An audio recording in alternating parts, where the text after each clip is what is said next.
So we'll look at the Das Torah from the Rabbeinu Yerucham on Parshas Beshalach. So it's from a couple of weeks ago, and it really sort of ties into what we saw. What was it? I guess 3 weeks ago now, or 2 weeks ago, right? We saw with when we looked at with what Rav Pinkus was describing in terms of how we should approach Tefilah. We're going to see a little bit of a different nuance, but I think the two will go hand in hand. Hopefully this will all sort of fit together.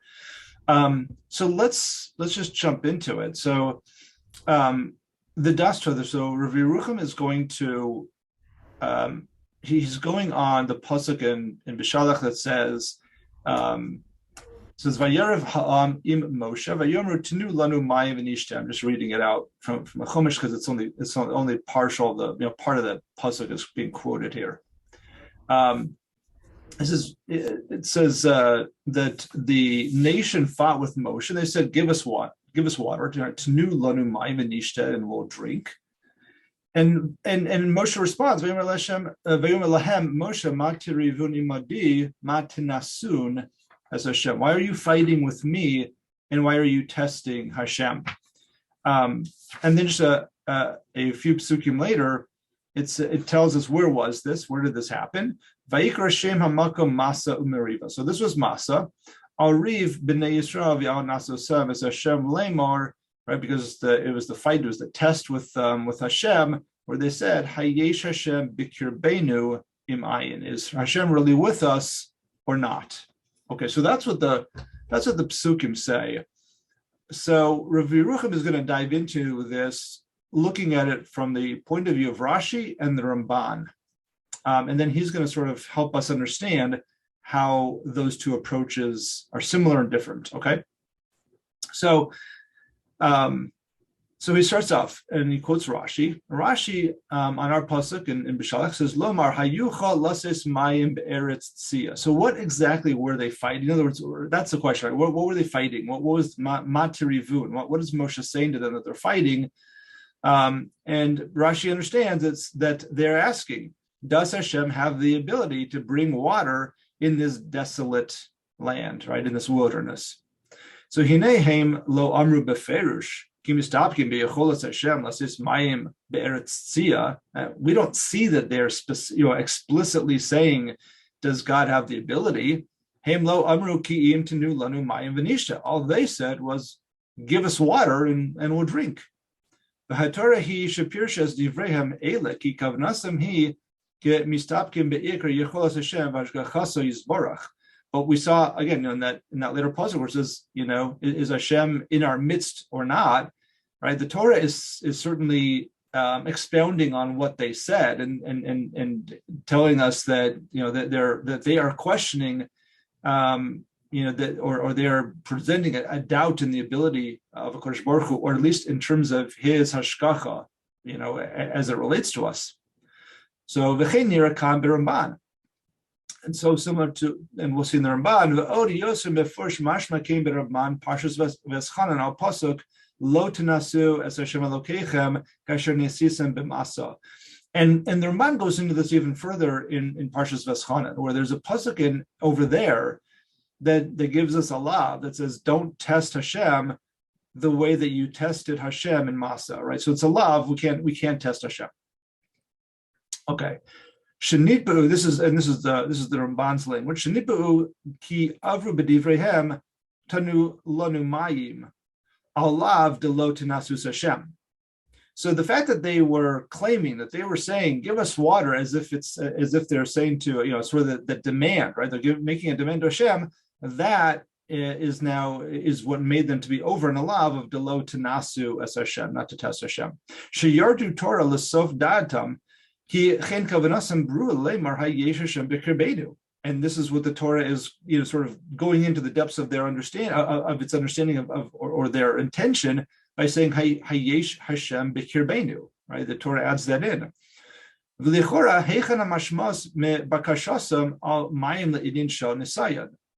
So Rav Yerucham says, but wait a second, let's take a step back.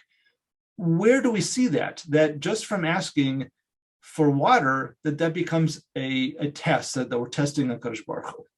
So it says, "Vasher nira medivrei haramban shamhu ki vadei nitzrach ledavar umispala alav tovhu umeshubach."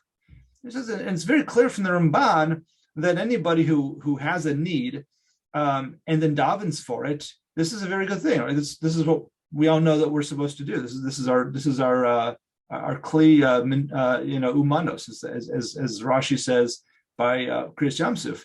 So ki einhu klal k'mevakesh hadavar. But that's not the same as requesting, as making this demand. Because if you're just having a conversation, right? Davening, and I think this is where he's driving to, is that davening is the conversation with HaKadosh Baruch Hu, and it's where we tell him our tsaros. And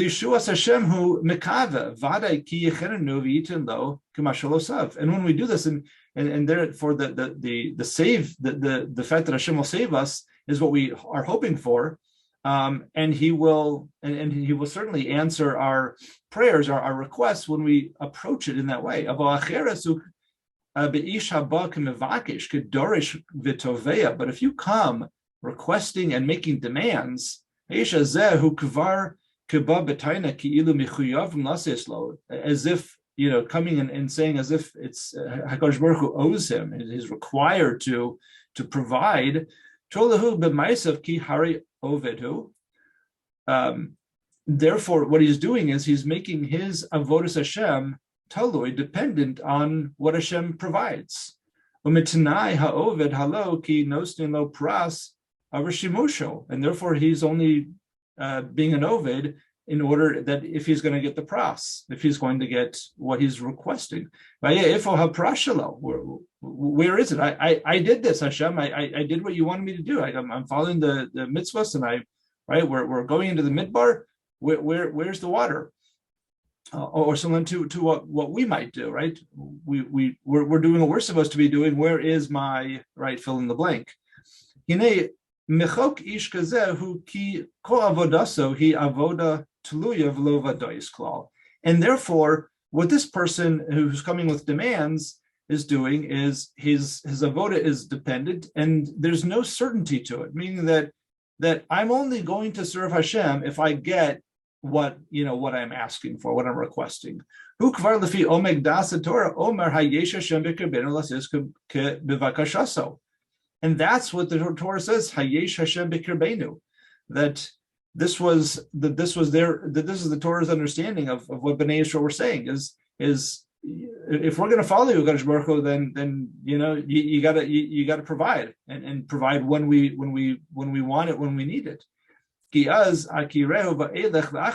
if you do that, I will recognize it and I'll follow you. V'mayin im lo yitain bakashasi ki az azavu. Then I'll walk away. I'm done. So hu lashon haramban beparshas Veschanan pirush kaisher nisisem b'masa, when they tested in Masa, shalo tomar im yesh Hashem b'kirbeinu lasos lanu nisim shenatzliach v'osanu ovdim lefanav v'nisbal lechem v'nihiyet tovim, that they want to know, is Hashem really with us in our midst, to be able to continue to do these miracles, right, and to provide for us and to keep us satisfied when we're hungry, that'll be all fine. The nishmar Torah, then we'll keep His Torah. Ki hakavana sham kach haisa she'im yirush Hashem yitin lahem mayim b'neis meito yochu achara b'midbar v'imlo yazovu. So if Hashem continues to provide the miracles, great, and if not, they want nothing to do with Hashem. That seems to be the kavanah, the way the Ramban understands it. Ki ein roi la'avod Hashem al derech safek. He said that's not the way that we can serve Hashem in this sort of derech safek of being sort of on the fence depending on what we get out of it. Ein roi la'avdo al menas l'kabel pras, right? And this is clearly the quote from the mission Avos, that we're not supposed to be Ovid Hashem, al menas l'kabel pras, and that's the example, or that's how he's wording it. This is directly from the Ramban. Laras milas nisayon ena kavana nisayon ubechina al yacholas Hashem kol ikar. And now Rav Yerucham is explaining what is the Ramban doing over here, because this isn't, when we say nisayon, it sounds like we're testing Hashem. Does he have the ability to do it? And that's not what we're talking about here, right? That's not the intention of questioning whether HaKadosh Baruch Hu could do this or not. They'd just seen the Makos and Kriyas Yamsuf, et cetera, et cetera. That clearly couldn't be the question. All in all, the Farish Chalila Pshuto, Chalila, that cannot be the answer or the way to understand it. Hello, Kvar Ne'amar Leia Vayar Yisrael Sayyad Agadola. So that by Kriyas Yamsuf, Ukvar Ha'aminu Emuna Shlema B'chol Nisim Sharo B'mo Eineihem. V'azhara Shalom Lo Tenasu as Hashem Kasher Nisis About Maso. So what is this that we're not supposed to test? Like we did in Masa. Hakavana al bakashasa mitzipiasa v'im yitain v'im lo yitain. The nisayon, according to the Ramban, the way the Rav Yerucham is explaining, is that we're testing Hashem, basically saying, if everything is good, right, and everything keeps flowing nicely, I'm with you, Hashem. But if we run into roadblocks, obstacles, then maybe not, right? The Torah he shematza kan be'omek omkam eza shuhu pegam ba'avodasam havadois v'muchletas, and therefore this is what the Torah is telling us, is this is a problem in the avoda when it's not an avoda of certainty and decisiveness. So we're not that we're putting our own conditions on it. Al bakashosam velo k'mispalalim, and therefore they're making requests. And remember, Rav Pinkas also mentioned this. Like, davening is not a bakasha, not on its own, right? This is we're supposed to be davening. But be'emes ki gam tefillah lechora harihi ofen shel mevakesh, and clearly, that we'll be clear about it. Tefillah is a method of being mevakesh. No one's saying it's not. Ofen shel im titen ve'im lo titen. But once we start to say, are you going to give it to me? Are you not going to give it to me? By a nachri,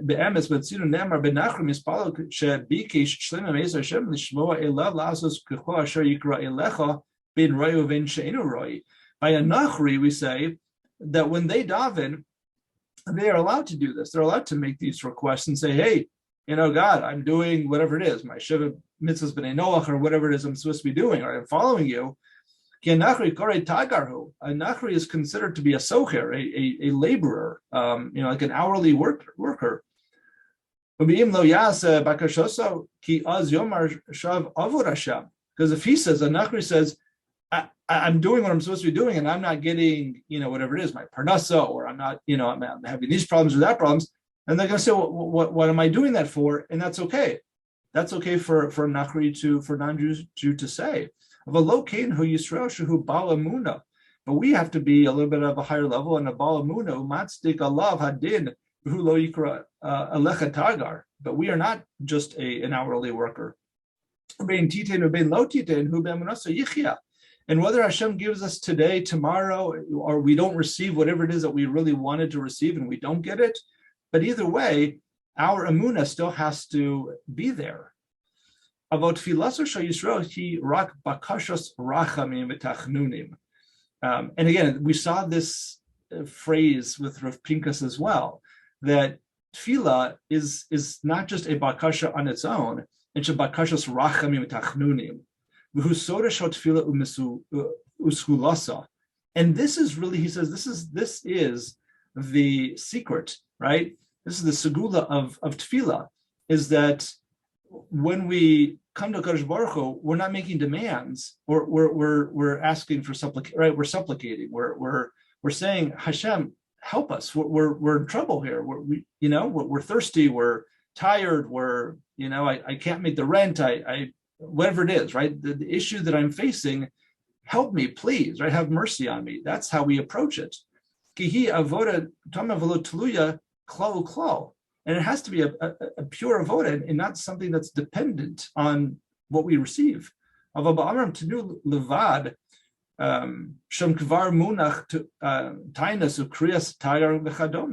when we start making demands, then we place ourselves and we become more like an hourly worker. And that is the nisayon that we're talking about, again, according to the Ramban. And also when it says meriva, Moshe says, why are you fighting? The nation was fighting. That also doesn't mean that they were literally fighting. Right?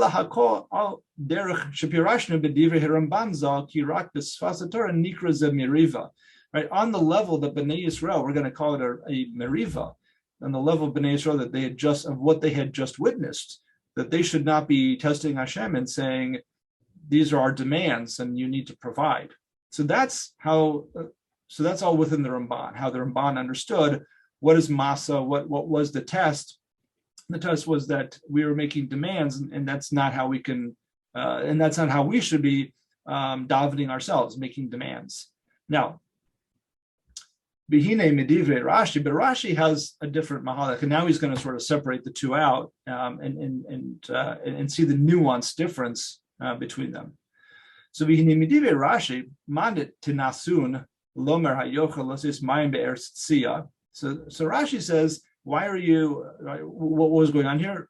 Moshe saying, why are you testing and saying, does Hashem have the ability to provide water in this desolate land? Nira ki bikra osam hatorah od b'tzad acher b'maskana acheres. This seems to be going in a different direction that we saw from the Ramban, according to Rav Yerucham. I mean, on the surface, it's hard to see. I mean, at least from my point of view, looking at that Rashi, I don't know, like what is Rashi going with that? But Rav Yerucham has a whole understanding of what Rashi was doing. It says ki betoch divreihem elab munach shem amuk gam hiosem ke mistapkim beikar yecholas Hashem. That the Torah and Rashi are really going into the depths of what was going on in the hearts of Bnei Yisrael at this point, and they were doubting. Fundamentally doubting the ability of HaKadosh Baruch Hu. Right? We don't have a tefillah here, just like what we saw with Ramban. There's no tefillah. They're simply asking. When they say, "Give us water," in a nikras b'shem tefillah. That's not a tefillah, right? We talked about that a tefillah is only bakashas rachamim. Imkein ma makam kan klal bakasha. So what are they asking for? He says, let's analyze this, right? Either direction. If Bnei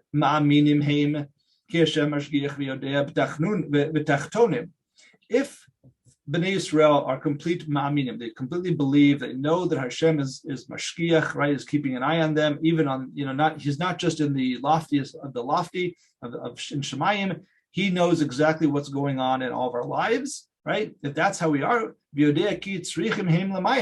he knows we need water. Then he'll give us water whether we request it or not. Then on the other hand, but if it's not, and if he doesn't want to, then what is a bakasha going to help anyway? Right. So either way, why would we even ask for it? On the one hand, if he knows what's going on and he wants to give it to us, he's going to give it to us. And if he doesn't want to give it to us, what does it help to even make the request at all? Being came behechrech, who ki bakashasam tanu lanu mayim yordator oleg kiyusam. So by understanding this is this bakasha tanu lo mayim. What Rashi's understanding is that what the Torah is telling us, and by saying Bnei Yisrael were really asking, is Hashem really even in our midst or not? That this was a lacking on their part in terms of what is the hashgacha? How does Hashem relate to us? What does that mean? Whether Hashem is really going to go down to the depths of where we are. Is he really involved in our daily lives? Right? That's really what it comes down to. I think this is something that sort of hits home. I think we all sort of struggle with this, right? Does on a daily basis, is Hashem really involved in everything that's going on in my life day to day, and everybody's lives? So much going on. That was the problem of Bnei Yisrael. Is he really here with us in the wilderness? Is he really going to give us water? כי גם בתפילה כבר רבים המזכשים ושואלים מה המקום לתפילה וכי נעלם מעץ השם חלילה צורכי אדם ומה שטוב לו. And that's the Rabbi Yerucham is sort of expanding on this and saying for all of us, right? We all sometimes have this belief or this thought in our minds. It seems to be hidden from us. Hashem certainly Khalil is hidden from us. That is he really involved in all of the needs of all of us and what is good for us.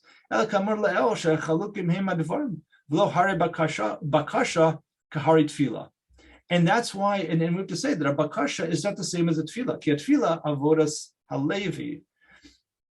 And our approach to tefillah, that it's coming from the heart, that the way that we approach our davening should be that we are simply trying to have a conversation. We're having a conversation in front of Hashem, in front of our Father in Shemayim. Usoda tefillah usklosa. Right, and that's what he said above as well. This is really the secret of davening.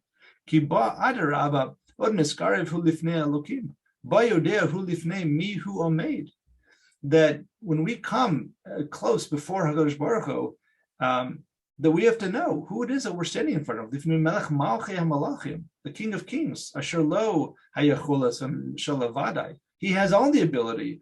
And he governs over everything. Everything that happens in the world around us is governed from Hashem, the Hashgacha.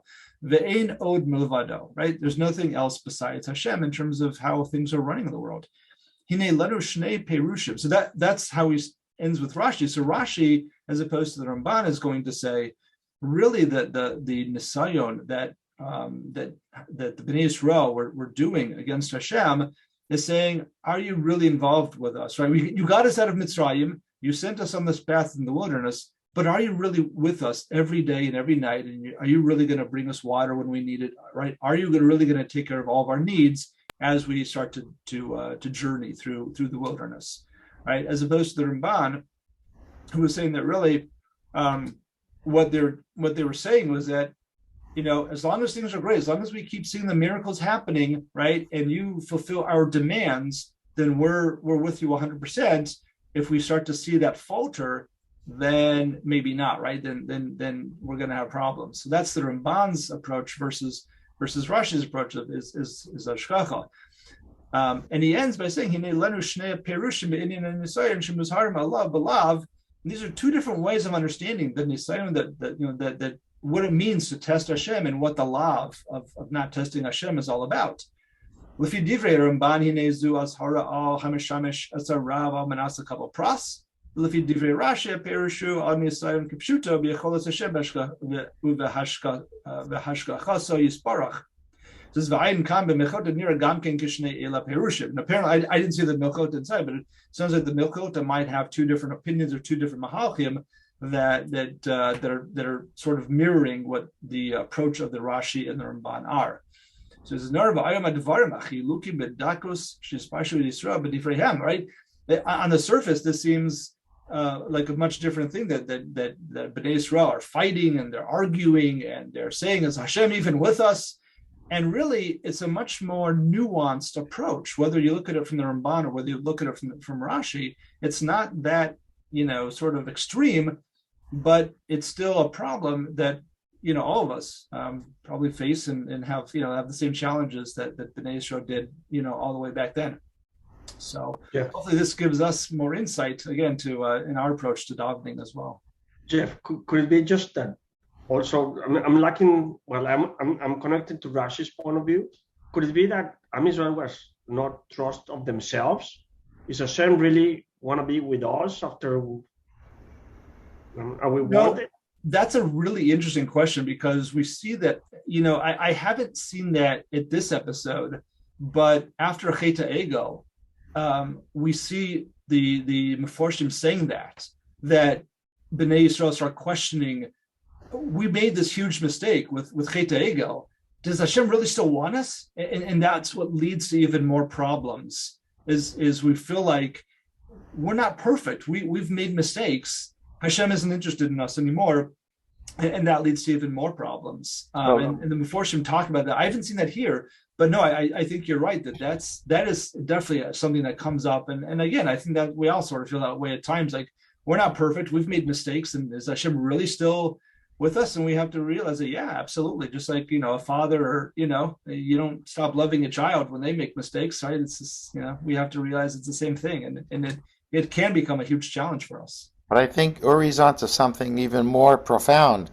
Maybe this was an Nisayon by Hashem of Bnei Yisrael. To flip it, was he testing Bnei Yisrael? Yes. After all, they were slaves. Let's see what happens when I put them in the desert and deprive them of water for a day or two. Right. Let's see if they'll still believe in me after all the miracles. Maybe they won't believe in me. Maybe they're no good. Yep. So maybe it was a different kind of a Nisayon that way. Right.